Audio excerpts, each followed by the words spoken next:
I'm Kevin from Humane Wildlife Solutions. Welcome back to our YouTube channel. Really hope you're enjoying the videos we've posted so far. Today's video is going to be a question and answer video. We had a question sent in by one of our followers called Geraldine, and they're asking us how to stop rats getting into compost bins. So today's video will be all about that and a little bit about rats as well.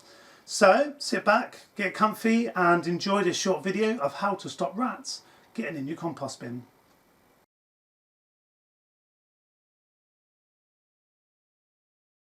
Rats living and feeding from compost bins is a very common occurrence. The reason for this is a compost bin provides rats with two very important factors, and these factors attract them to the bin.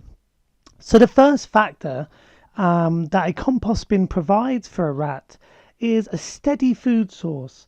So every time the owner of the bin goes out to put out more food composting in the bin, those scraps of food that us humans would no longer consume then becomes a very bountiful supply of food for rats and other animals that will feed off them quite happily.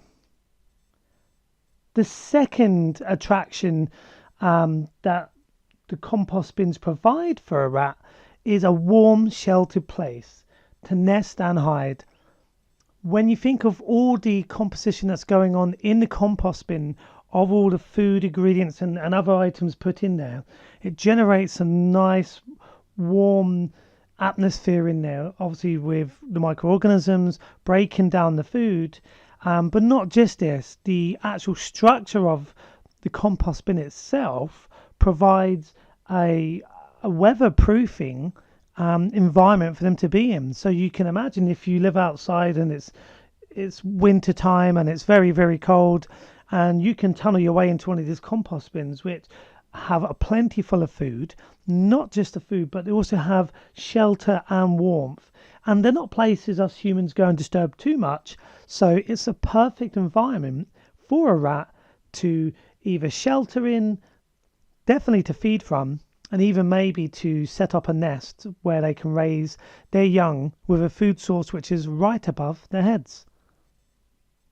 Rats will live in the compost bins and raise their families throughout the year, as long as there is a steady food source.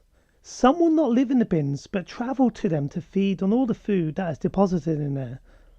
And rats can travel up to 30 metres from their nests to the food source as long as there's good cover for them, so they're not out in the open.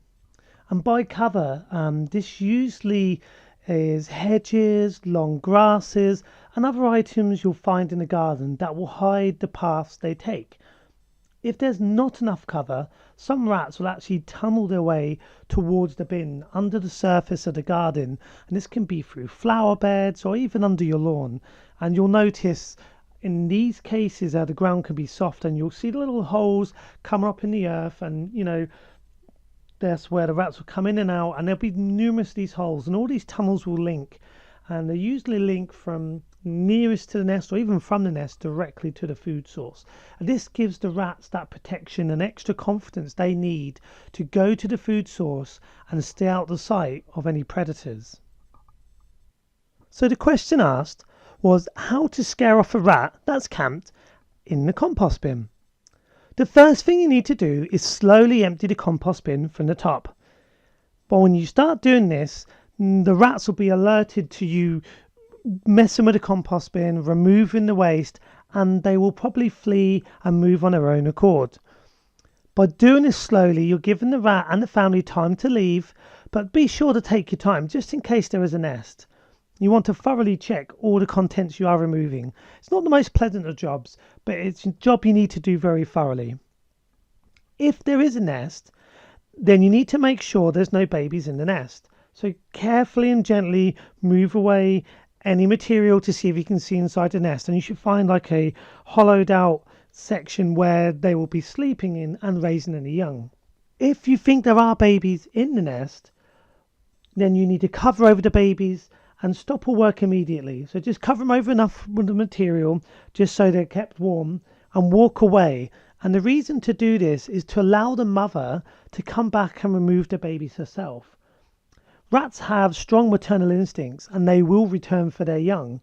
So just give them about an hour or so, stand back, allow them to move the babies on their own accord, and then go check on them again. If you find the babies are still in the nest and have not been taken away, then please give us a call and contact us straight away so we can advise you the next steps you need to take to make sure the babies don't come to any harm. If there are no babies in the nest, simply remove it and finish emptying the rest of the compost bin. Any tunnels you find, dig them up as far as you can follow them, just to stop them being used again. Rats are very environmentally sensitive and do not like changes, so this will help deter them and repel them. Now with the empty site the bin was sitting on, place wire mesh or bricks or another hard material on the earth to cover the base of the bin. This is so the rats can't dig up through the earth underneath and get back in again once we've finished the work. Mark out the outline of the base of the bin and dig up to 2 to 3 inch trench in the earth so you can sink the base of the compost bin into the ground. Once you've done this, now place rocks or bricks at the edges of the bin to help prevent any digging attempts at the bin's edges from the surface level. These simple steps can help stop rats coming back and making a home or feeding from your compost bin. But be sure to check the bin is not broken and your proofing remains in good shape throughout the year. If you prefer for us to come and do the work, then get in touch via our Facebook page or our website, and then what we can do, we can discuss us coming out to your property to do the proofing. But also part of that work would investigate around the garden to find the food sources, other attractions, remove tunnels, and also remove any other nest sites that we find. If you have an open top square compost bin, these can be much harder to proof. You'll need to cover all the edges and tops with mesh, but also keep turning the contents regularly to make sure the rats do not get a chance to make a nest or tunnel systems within the compost. So that's all for this video. You can use these simple tips to move on the rats without causing them any harm at all.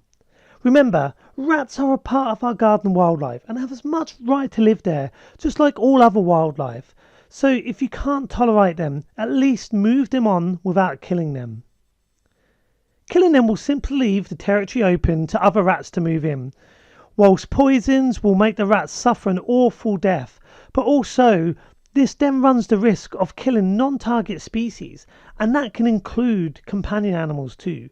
We'll do a video about poisoning and the misuse of poisons in the future, so be sure to look out for that. We will do a video on the horrors of poisons, like I said, in the near future, so make sure you tune back in and check it out. Please don't use poisons in your garden to deal with rat problems, so be responsible and just give poisons a miss altogether. If you need ideas on help and advice how to deal with rats in the garden, then get in touch with us at Humane Wildlife Solutions and we'll give you the best tips so you can avoid having to put other species at risk just to deal with a problem you can deal with without killing any animals. So remember to subscribe to our YouTube channel, check out our Facebook page and website, and also our shop as well that we have, which is linked on the website and the Facebook page, to which you'll find the links in the comments below. If you have any questions, please get in touch and we will try to address them in future videos, just like we've done with this video here. Thanks again for watching. See you all again soon.